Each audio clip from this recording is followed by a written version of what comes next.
ito, lagi natin tatandaan na Christianity is not about behavioral modification but it's about heart transformation. Na itong ginagawa natin is not just about modifying our external behaviors but also assessing what's in my heart today. Ang Lord, He doesn't bring you confusion but gives you clarity. So if it entails or it makes you double-minded or nako-confuse ka, It's not from God. number one, Yeah, yes, yeah, hindi yeah. yan galing sa Diyos.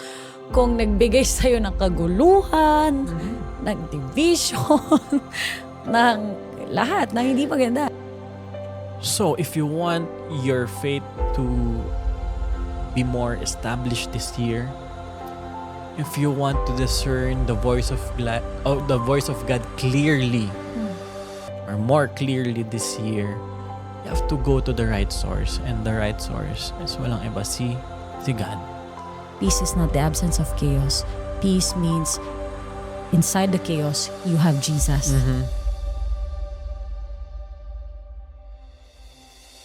Hey fam, welcome to Life Place Podcast where we talk about life, faith, and everything in between. At nais namin kayong batiin ng isang pinagpala at pinaborang bagong taon. Also, shout out to Miracle Store for this piece that I'm wearing, this beautiful curated piece. Check out their 2025 collection at ngayong bagong taon, I believe may bago silang panibagong collection, no? So, shout out lang. Anyways, I am here, of course, with my very, very handsome, sobrang bait, at sobrang chapakakay na asawa ko, none other than my husband, Peter. What's up, everyone? Kamusta ang bawat isa? Whether you are running, in your running era, or in your gym era, dahil siguro nilagay mo na sa New Year's resolution mo, mag-gym na talaga ako ngayon. At matatapos yun by next month, siguro, hopefully not. Or kung ikaw ay naglalaba, kung ano mang ginagawa mo, habang nakikinig ng episode na to, we want to thank you. Yes, thank you. Being here with Grazie. us. No? At maraming salamat dahil sa presence mo, marami ring nai-impact at nabibless ng podcast na to. And we really appreciate you. We really appreciate you being here with us in today's episode. Alam mo, love, maraming mga tao na nahihirapan when it comes to discerning if this is from God Yeah. or not. That's right. Lalo na ngayong bagong taon, no? I believe marami tayong naging resolution, marami tayong plano. We have evaluated our 2025 and now that we have come to the new year, we're starting to plan, we're starting to prepare. Yeah. And with that, syempre, we need to discern if some of our plans, are from God or not. At marami rin kasi sa atin last year, nag-fail at some point or nag-fail sila sa isang bagay and you want to redeem it, you want to fix it or repair it. Gusto mong may mabago something sa lifestyle mo, way of thinking, attitude, character, relationship, kung ano man. And you are now deciding, I want to be more wise this year. I want to have good discernment this year, Yeah. 2026. Kasi it will, I believe that if we move in discernment, we also spare ourselves from future mistakes. Yeah, and unnecessary future troubles, wounds. unnecessary wounds and pain. That's right. Kumbaga sa isang aksidente, nakaiwas ka. Yeah. Kasi na-discern mo may aksidente up ahead, diba? Parang sa Waze na it will tell you, okay, in 5 kilometers ahead, there's gonna be a slowdown in traffic kasi may nag-crash or whatever. So it allows you to prepare, to plan, and also tell you what's up ahead. Yeah. So I believe this year is gonna be your greatest. yes, kasi I'm a Mandoy. Say Mandoy. Greatest. This year would be your greatest year yet. Amen. If we are focused spiritually. That's right. If we are more focused on discerning the voice of God. That's right. Ganda ng topic na to, subject na to, no? Discernment, Very hearing the timely. voice of God. Very timely kasi alam naman natin, ito, lagi natin tatandaan, Christianity is not about behavioral modification, but it's about heart transformation. Na itong ginagawa natin it's not just about modifying our external behaviors, but also assessing what's in my heart today. How do I That's think? right. How do I make choices or decisions? What are my thought patterns? Diba? Because sabi naman sa Bible, diba? If you, sa Proverbs, talagang nandyan lahat when it comes to wisdom. So, diba, when you are wise as a person, Yeah. marami kang, kagaya ng sinabi mo, marami kang mistake na may iwasan. Yeah, unnecessary pain.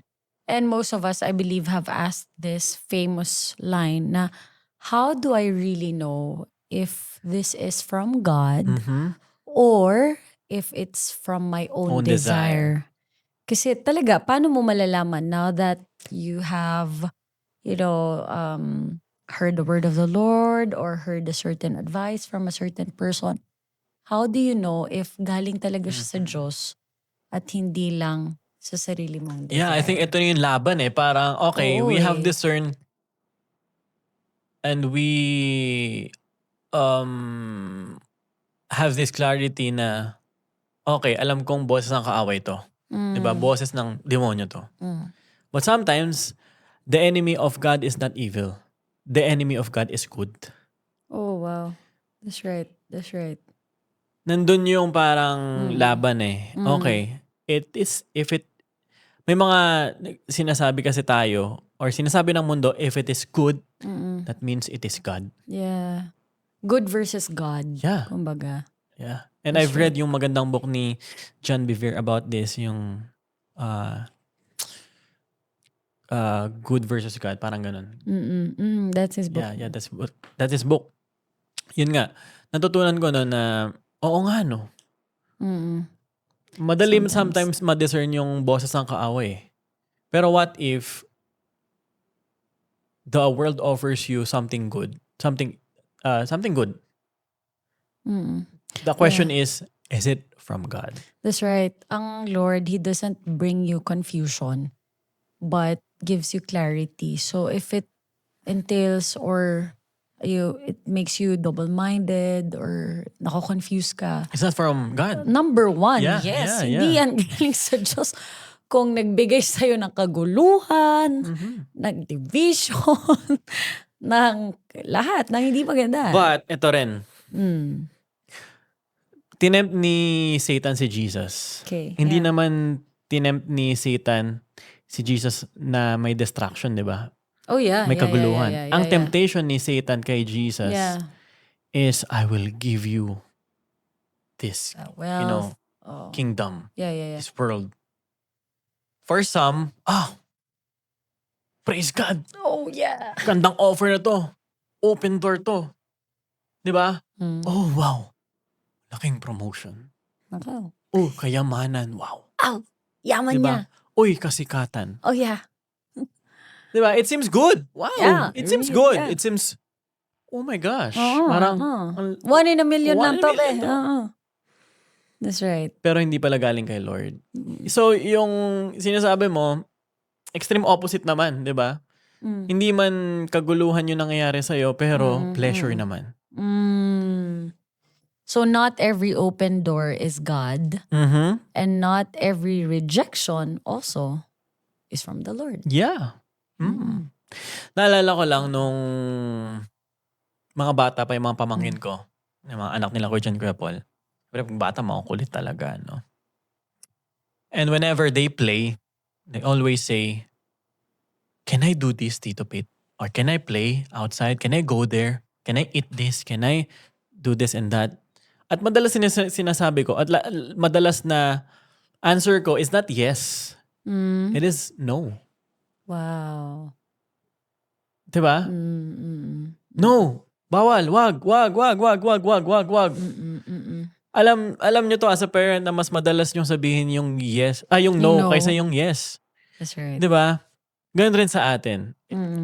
God is our Father. He knows what's best for us. And most of the time, ang answer sa mga prayers natin, ang answer niya agad sa mga prayers natin is no. It's not actually rejection, it is protection. Wow. Yeah. That's Just right. like, ako sa mga pamangkin ko, and soon magiging parents tayo. Wow. Amen. Diba? Yun rin yung sabihin ko, anak, Yeah. hindi sa nire-reject kita. Hindi sa nire-reject ko yung ganyang activity. Kung hindi, it is my act of love towards you. It is my protection. Yeah. Whether you think that is rejection. That's right. So, that's a way of God telling us, I love you. Na kaya ko magsabi ng no. This is how much I love you that I would say no to what you desire. Kasi sometimes yung desire natin is not from God. That's right. And can you just imagine if sinagot lahat ng Diyos, lahat ng desire mo? Yari, may sinabi ka, Lord, kunin mo na tong taong to. Iba yung mga ganyang simple desires natin na it's not in line with the word of God and not the will of God. So God is, gusto ko yung sinabi mo na yung mga rejection is a way of God protecting us. And I'd like to add to that, yung rejections minsan, they are just redirections ng Lord. Na yung closed door na inisip mo, rejection to ni God sa akin. Yung pala, dinadala ka ng Lord sa isang mas maganda na pintuan, na better opportunity that will not cause you harm or not cause anxiety. But first, we have to agree at some point na talaga magkakause ng anxieties yung no ni Lord minsan sa desires natin. And natatempt tayo na okay, hindi pala to will ni God or desire ko lang yun. Diba minsan ang hirap ma-caught up sa ganong parang mix of emotions. Until na ma-fatigue ka, diba? Sa mga nangyaring shift, decisions mo sa buhay, career, relationships, or yung mga malaking nangyari sa buhay mo. Sometimes, it gets you exhausted. Diba? Until na surrender mo na talaga kay Lord. Balik tayo dun sa yung sa topic natin. That's right.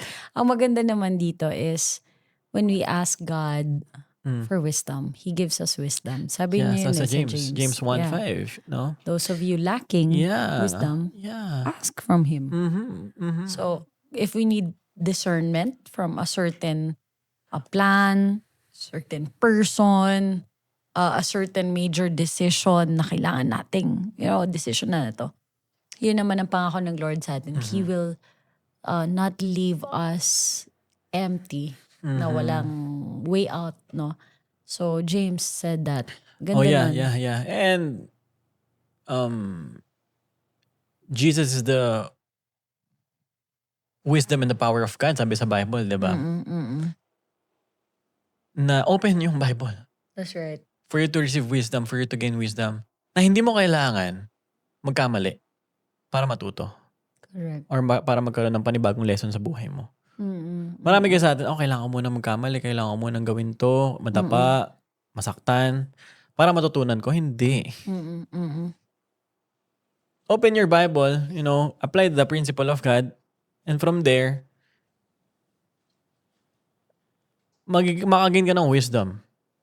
Diba? Okay, hindi ko na pala kailangan madapa pa. Correct. Hindi ko na pala kailangan heartbroken pa para matuto.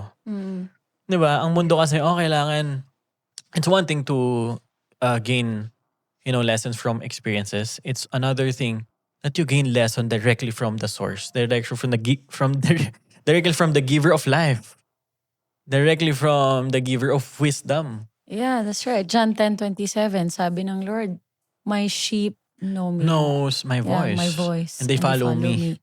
So, how do we know the voice of God if we don't listen to Him? If we don't hear from Him?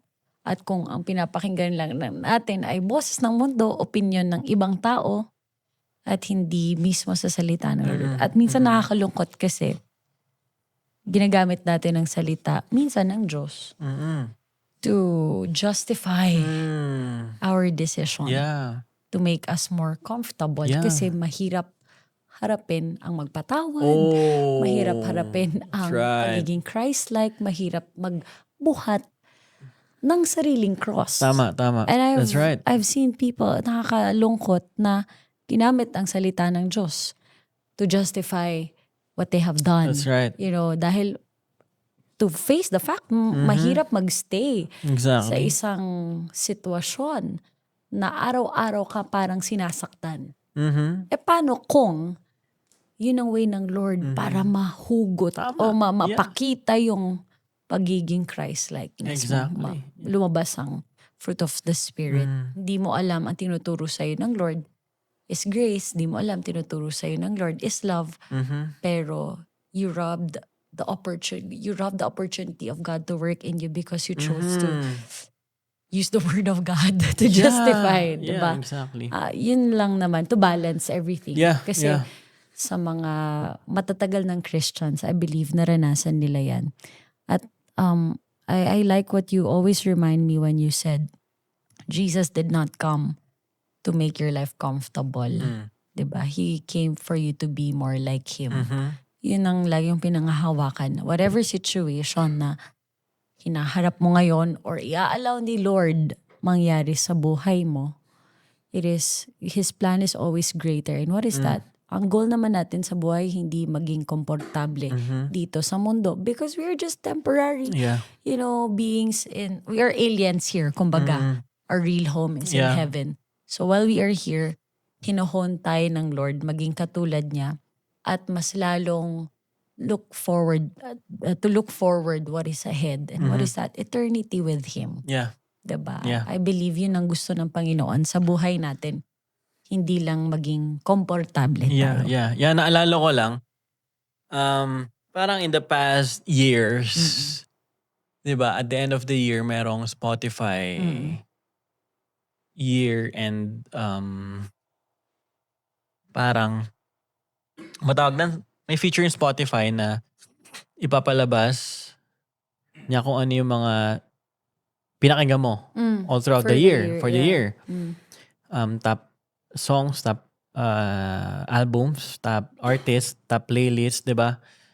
Tapos, i-review mo, makikita mo, okay, this is my top 1, ganyan-ganyan, top 2, ganyan-ganyan. Sa mga iba dyan, top 1 nyo, Hillsong, top 2 nyo,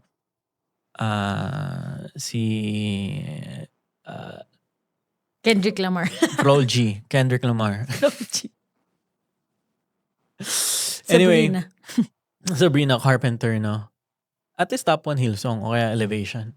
Pero, naisip ko lang, as human beings, naturally, we are listeners. We are listeners. Diba? Kahit sino pa, listener ka. But that's not the question. The question is, what are your soundtrack in life? Ano ba yung mga pinapakinggan mo? Diba? Ano yung mga paulit-ulit na nire-rehearse mo sa isip mo? Ano yung boses na pinapakinggan mo? Or sinong boses yung pinapakinggan mo? And kung nag-e-enjoy tayong makita yung yung mga top 10 songs, top 10 artists na napakinggan mo all throughout the year, dapat mas mag-focus tayo sa ano yung pinapakinggan ng spiritual ears natin. Kasi what you hear, di ba, shapes what you think. It always starts with what you see and what you hear. At sabi sa Bible, faith comes by hearing. And hearing the word of God. So, if you want your faith to be more established this year, if you want to discern the voice of God clearly, or more clearly this year, you have to go to the right source. And the right source is walang iba, si God.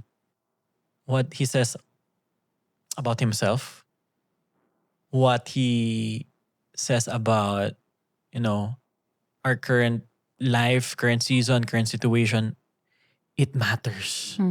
Napaka-importante. Kasi kung hindi, again, we are naturally listeners. Papakinggan lang natin yung ibang boses. Boses ng social media. Boses ng past mo. 'Di ba? Boses ng kaibigan mo nagbibigay lang ng mga kung anong advice. and Kaya napaka-importante yeah, to go to the right source. yeah, ang importante, sabi mo nga kanina, is to constantly hear the word of the Lord, no? And we will discern if it's from God or from our own desires.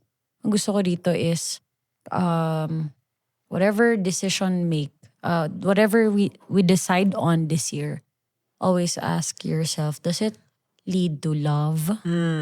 Does it lead to humility? Yeah. Does it lead to obedience? Yeah. Kasi going back again, pwede natin sabihin, sabi ng Diyos to sabi ng word ng Lord to. Pero, humakbang ka ba sa pag-ibig? Humakbang ka ba sa kabanalan? Humakbang ka ba sa humility? Or nag-cause pa ng pride sa'yo na you feel you are entitled for things instead of become more humble? Yeah. Yun kasi minsan yung danger pag matagal na tayong Kristiyano, alam na natin ang programa ng simbahan. Di ba? Alam na natin, sanabi na, growing up, we both know that. We're both pastors' kids and both ministers. So the danger is, yun nga, minsan yung mga decisions natin, we have to evaluate also. Yeah. Kung galing ito, magli-lead ba to ng fruit of the Spirit sa atin? Ako gusto ko lang mag-iwan ng tatlo. How do we discern the will of God? Let three P's. Number 1 is peace. Number 2 is promise. Number 3 is people. So peace. Pag may peace ka galing sa Panginoon, again, peace does not mean the absence of chaos. Minsan kasi iisipin natin, may peace ako dito. Kasi walang bumabagabag sa'yo. Pipiliin mo, kailangan lumayo. mo ng walang bagyo. Correct. Hintay mo muna. Yes, exactly.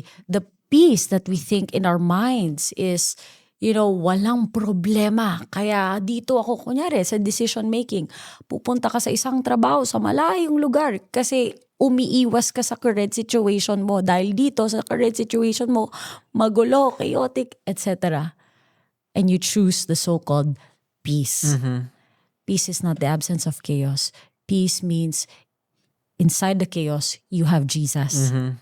Is Jesus with you? Doon sa direksyon na pupuntahan mo? Yeah. Kasama mo ba ang Diyos dyan? So, that means peace for me. And peace, you have Jesus because He's the Prince of Peace.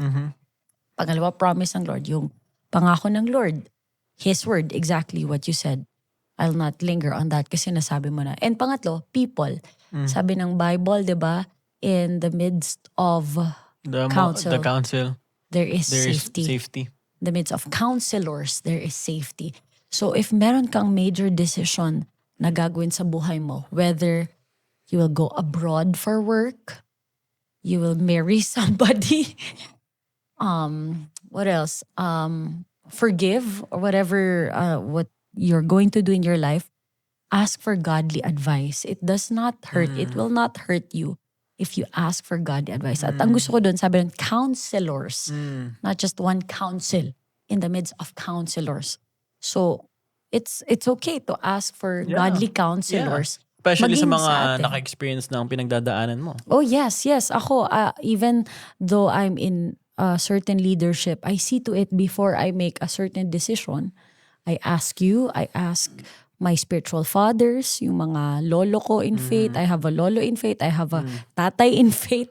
I have uncles in faith. And I chat them, Tay, okay po ba yung gato ko respond? Or Grandpa Fred, some of you know him.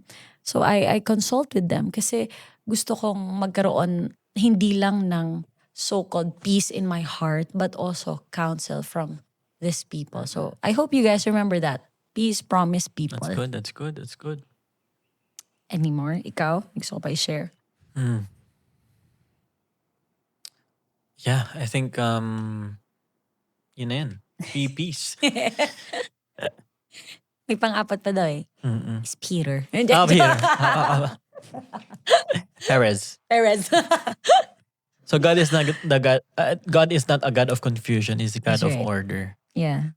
So ganda, no? Kasi Mm. malalaman mo na you are walking in God's will and you are walking in alignment with the scripture kapag